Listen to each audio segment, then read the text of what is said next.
Tunataka kila mtoto wa Kenya apate nafasi ya kusoma. Watu wa Mount Elgon, nataka munisikize kwa makini.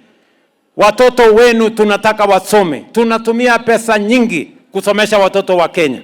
Hatutaki mtoto aende apatiwe mimba, aharibiwe, afanyiwe maneno. Tunataka kila mtoto wa Kenya apate nafasi ya kusoma. Tumeajiri walimu wengi. Tumeweka pesa nyingi kununua vitabu. Tumeweka pesa nyingi kujenga madarasa.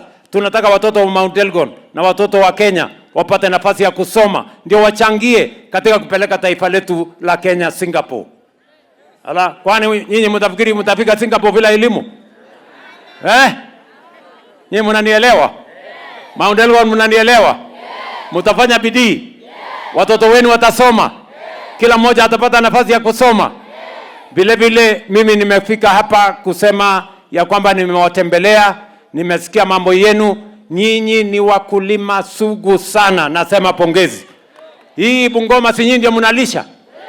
Na viazi, na mboga, na mahindi, na ile chakula ingine yote.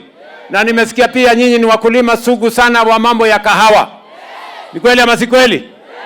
Sasa niko hapa na waziri wangu Bwana Oparanya, nilimtuma hapa kwa ile Mount Elgon Coffee Mill. Sasa nimemueleza tuwapatie miche zaidi, na tutakuja kuwatengeneza kiwanda hapa ya mambo yenu ya kahawa, ndio nyinyi pia mkuwe mamilionea. Ama mnatakaje? Tunaelewana jameni? Mnasema tuendelee ama tuendelee?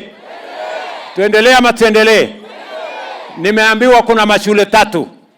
Shule ya Toroso Boys, Toroso Mixed hapo na Kim Girls.